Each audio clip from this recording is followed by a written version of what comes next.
Hi, I'm Lapse of Apathy. I'm going to talk about weed, or formerly known as marijuana, or pot, or cannabis, or whatever you usually call it, you stoners, you fucking stoners. God. Well, actually, I'm gonna come out, and you probably already know this, but I am for either the legalization or the decriminalization of marijuana. I haven't really made up my mind with that because I don't know all the legal repercussions with that, but probably leaning a little bit towards the legalization field than the decriminalization field. Um, why? A lot of people in the United States and maybe around the world have had this idea in their head that just because DARE and other anti-drug organizations tell them that pot is bad, then it automatically does have to be bad. Well, why? First off, the first question you really need to be asking yourself when you come by anything the government or anybody else in authority says to you is why are they against it? Why are they making it so that me myself am not allowed to do what I want with marijuana? I'm not saying that I want to take marijuana, but I'm just saying an individual. Why are the people in power so against somebody taking a substance or doing something that they don't want to? Not they said it, so let's figure out what they're saying, why they don't want me to take it. No. The first question you have to ask is, why don't they want why don't they want me to do this? Why don't they want me to take this substance? Now, first off, let's get a little bit of history, and of course, I'm not going to pull up sources. I know it all in my head, and if you choose to look it up, I want you to. As I usually say to my friends and my family, which usually doesn't listen to me, but my friends do, question everything, and that's what you have to do with me too. I mean, question what I say, because I'm not fucking God and nobody else is. So, here. So basically, you have this drug war that was started by I believe Richard Nixon, and it went off into Ronald Reagan or something like that. Yeah, I believe it was just Ronald Reagan. No, Richard Nixon. Richard Nixon started the drug war, and it got more kicked off when Ronald Reagan took office. And this was pushing for the criminalization and the crackdown on certain drugs that were being used in the streets. One of them was crack cocaine, which was very prevalent during the 80s due to the variety of different PSA videos that were done by celebrities that were well known in the 1980s. Just look up crack is whack and you'll come up with a whole bunch of videos explaining why crack is bad for you and how these certain actors do not promote the use of crack for one reason or the other. And then you have marijuana, which was a really big campaign and is still a really big campaign to get people adverse to the topic of maybe perhaps smoking it or maybe perhaps trying it once. They bolstered this idea within the American public, and it's still going through schools today. It was there when I was in elementary school, through middle school, through high school, where they called marijuana the gateway drug. Now, they called it the gateway drug, and not only did they do that, but they made it so marijuana was the worst drug you can take, which turned out to be an absolute fucking lie. Marijuana was the gateway drug. Marijuana was going to get you into any drug out there. Methamphetamine, it was going to get you into crack, it was going to get you into heroin, which is really fucking bad for you if you look into it. And it just was going to get you fucked up in any way possible. But then I started thinking to myself, hey, this is pretty interesting to learn about. Because you know what, I was a sick freak when I was younger, and I still am. So I want information and knowledge about something that is really wrong to do. When I was religious, I wanted to see what the worst thing you can do if you were a Muslim, or if you were a Jew, or if you was a Christian or something, and wanted to see what would happen if I did it, and would I be alright with God or not, or some shit. And of course I went through that phase, and now I'm done. But all that shit I used to question, still do, and I got to the point where I studied marijuana. I studied certain drugs out on the market that they were telling me were bad, and happened to be bad, and then I started, trying to look up marijuana and what marijuana does. I realized that marijuana, a lot of stuff that I was being told were lies. And I got into the marijuana culture, not officially, but I started siding with the potheads, and I started siding with the people that want to make marijuana legal. I never really got fully into the understanding that marijuana was kind of bad for you in some ways and kind of good for you in some other ways, until a little bit later on when I tried questioning my belief that marijuana is a cure-all, which a lot of weed heads or potheads or whatever tend to think that marijuana is the cure-all, and that it's the medicine to cure everything and all your ailments, which also turned out to be bullshit. And then I got to a happy medium, and I understood that marijuana is really good for you in some ways, and in some other ways it's really bad for you. Just like any other drug or anything inhaled, it can cause lung cancer if you have too much of it, or if you're using tar with it. A lot of the reason why marijuana turns out to be a bad thing sometimes is because it's in the black market and it's deregulated.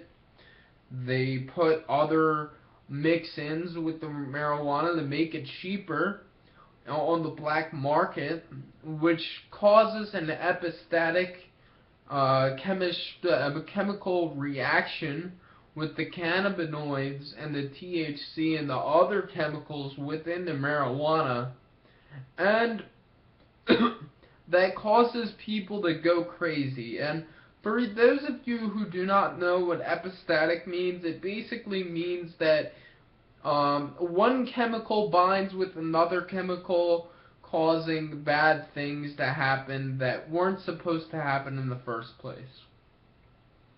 Now, the United States practically already knows that, cannabis isn't really bad for you, isn't really as bad for you as they say it is, as long as that they regulate it. Now, that's the point. The United States never wanted to regulate it. The United States always wanted to make sure that it was under control and that it was never used. But they didn't do it for benevolent purposes. They did it for malevolent purposes, meaning they wanted to create a boogeyman. They wanted to create a boogeyman. They put out propaganda films like Reefer Madness. If you haven't seen that, you should go watch it. I haven't seen it myself, but apparently it's a giant propaganda video. And it's about someone who takes marijuana and he goes crazy and he starts having sex with everyone or killing everyone. I don't know which one, or I don't know if it's both, but basically this guy goes insane because he had pot. Well, that could be true if you were taking the black market shit, which a lot of people relate marijuana with. They relate marijuana with the black market shit because that's the only shit that's basically out there. There's some good black market shit that's actually pure, and then there's some bad shit out there that has chemicals in it that causes bad shit to happen to you for you to go fucking insane. And the United States doesn't want to regulate this because they want a boogeyman. They want someone to be afraid of something else. And that's a major tactic that the United States government always does. It wants to create a boogeyman so you're in fear, so you go over the government or whoever's in charge and say, please protect me. So you have that, and you have the governmental overreach of power, where all of the people in the DEA, which is a drug enforcement agency, which is the acronym name for it, that's the name for the acronym DEA, the Drug Enforcement Agency, which is a federal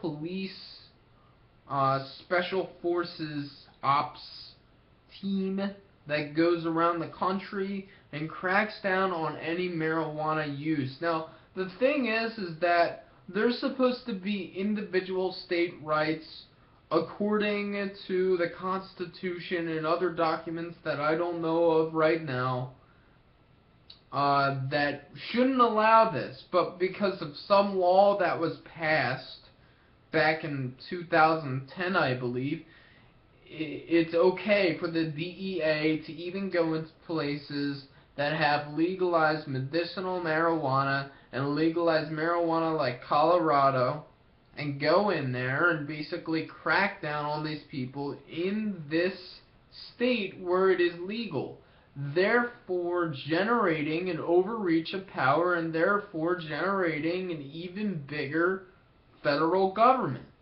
that controls everything that every state does, therefore overriding, at least for the drug part, the state's laws.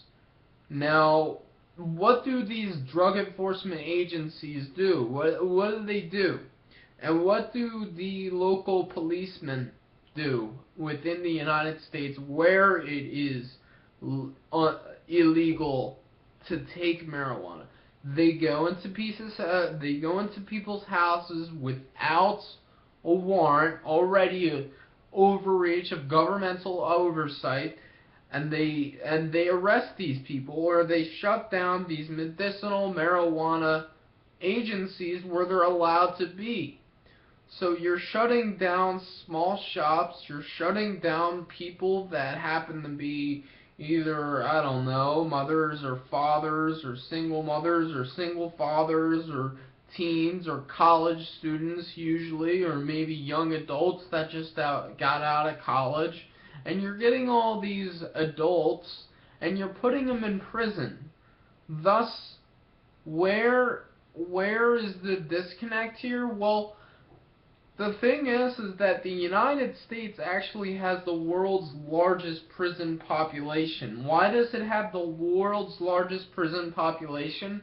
Well, if you look at the documents that the United States has about the prison population in the United States and which offenses that it would be, drug offenses, non-violent drug offenses are number one, or they're way up there. They're way up there. And there's a reason why we like to keep our prisons full. we've gotten to a point where the United States government says it can't afford to, put any more people in prison. So you'd think that they look at the laws and say, well, this is kind of stupid. We're putting all these non-violent drug offenders in prison, yet we're not focusing on other things like perhaps getting murderers in prisons, or armed robbers in prisons, or something else. Or maybe even the banksters, which is another subject altogether.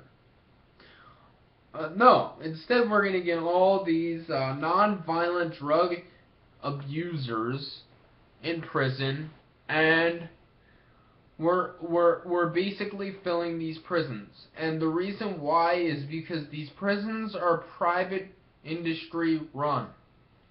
And they're private industry run, and even if they were federally run, it wouldn't make much of a difference, because the private prison system and the federal government both are in bed together. And there's a revolving door concept that any lobbyist from any sector, including the prison population sector, will get into and will get out of, into and out of the federal government, making our country the #1 corrupt country in the world, perhaps. And of course, many of you might be thinking, well, what about the dictatorships? Well, yeah, dictatorships aren't much better, but they kinda are much better, because at least you have one person to worry about. We have a whole conglomerate of people who only care about making money, who only care about their own financial needs, which is manufactured, by the way, by the people up top. See, we create a boogeyman. We jail anybody who fits the description of a boogeyman, and we make money. And that's what the United States government does. That's exactly what we do. We are the criminals, really. The United States government is really the criminals, because they're the ones that are just acting for their own interests. They're not acting for the interest of the people.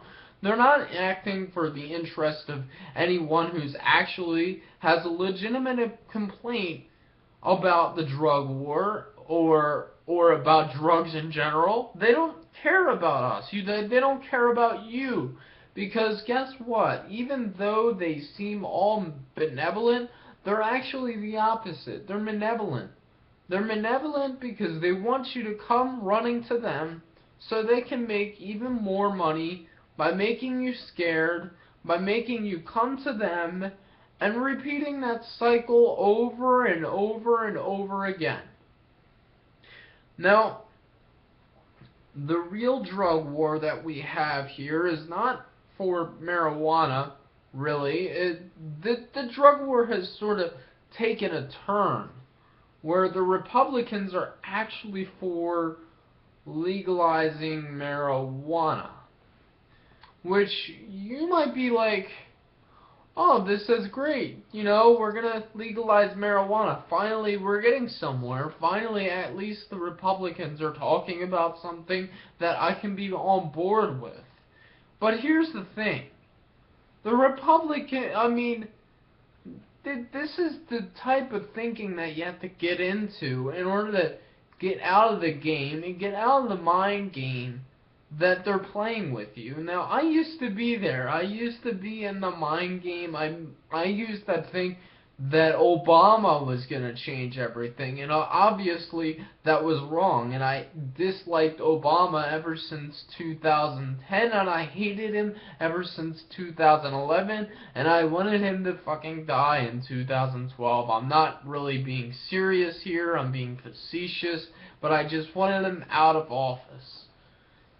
But that's the mind game that they like to pull on people. They like to pull people the mind game that one party's actually out for them, when really they're out in the interest of lining their own pockets. And that's all it is. I'm not really sure what the Republicans are thinking with this marijuana thing. They could be out for a whole bunch of interests. They could be doing it for some conspiracy theory that they want to put these chemicals in the marijuana and sell them so, more people will kill themselves. Or we can be a little bit more logical, which I would agree with, this standpoint that they're in bed with an industry like the cigarette industry, which will, practically sell marijuana to anyone above the age of 18 and tax the hell out of it. And I would have been alright with that. I would have been alright with that a while ago. I would have been like, yeah, just legalize it and tax the hell out of it. But I was sort of missing the point a few years ago that taxes aren't really even needed because the government already has all the money. They already control all the money, basically, pretty much. The Fed is run by a third-party organization that regulates fiat currency, which is not real anyway. The only point we still keep on using this dollar bill is because everybody else uses it. And the economy is a farce. The economy is just a major farce to keep us entertained about the ups and downs of the awesome economy that's so interesting to keep an eye on, because obviously markets actually work, which they don't really in this context. What we have to understand is that taxes aren't going to do anything. If they wanted something to be done, they would pay for it themselves, since they already have the power to do what fucking ever. So, they're going to probably hook up with an industry, probably the tobacco industry. They're going to take the industry over, the weed industry. They're going to crack down on people that are growing their own pot farms and stuff like that. Make sure the agricultural industry is all under their control. So any marijuana, any tobacco from cigarettes, even though I hate cigarettes, anything that is grown has to be grown by Monsanto or whatever industry that the United States government is back. No, you'll always have the little farms and shit in North Dakota and New Jersey and all these weird little states that nobody cares about or calls hell, like New Jersey, even though it's not that bad. But really, in reality, the major part of our economy will be run by these people that are in power or in bed with the government that will probably become part of the government later on, like what Obama did with the FDA head who used to be the Monsanto VP or CEO or whatever. So, that's it. That's it for now. I could say more about how the CIA actually are the drug runners from Saudi Arabia that import poppy into the United States, starting even more of a drug war over here in the United States, increasing our prison population even further from the drug users that use heroin that is used by none other than our precious CIA, which is hidden all over the place. I could say how marijuana is actually being shut down by certain pharmaceutical industries because marijuana has been known to have very good physical effects. I could say how probably, I'm not sure about this, but probably some of that drug money that is used by the drug runners in Mexico and some of them over in, some of the drug lords over in Nevada and everything are actually in bed with these organizations and the government and actually make money and blah blah blah blah blah. It's a whole big Ponzi scheme. I'm not really sure of the last two things that I've said about the major drug lords actually being in bed with the U.S. government, but my way of thinking connects the dots. Maybe your brain does that as well. But after a while, you start seeing a pattern. After a while, you start seeing how things work. And you realize that the rabbit hole just doesn't end. It doesn't end, really. And that's fucked up. But that's the world we live in. What we have to understand is that we're not individuals. We are individuals, but we have to realize that we're all connected in some way, good ways and in bad ways, and we have to get to that point where even if we do fight this vast conspiracy that everyone seems to be talking about, we're not going to get anywhere until we see each other as a unit, as some sort of collective being that helps each other out. Not by force, but by choice, because we're all connected. And that's really what we have to know. We have to know we're all connected in this world, and we all have to help each other out. I'm not being Christian here. I'm not saying I'm a Christian, so blah blah blah, because I'm not. I'm not saying by my religious values, I'm not saying by secular humanism, I'm just saying by being human. Because being nice is no more than just being human. Because people equate nice with people equate being human with just walking around and talking and following fashion and getting married, growing a beard, or whatever regular people do on their daily lives. That's not human. Human is understanding and empathy. And if you don't have empathy, that's fine. Sympathy. Do whatever you can to help your other human beings, and that's what being a human is about. And I'm not talking about helping your family, helping your friends. I'm talking about help that stranger that's randomly crying on the SEPTA train. Or help that man who just lost his shoe for no good reason. I'm talking about the random commoner that is being virtual bullied, even though I don't really believe in that shit.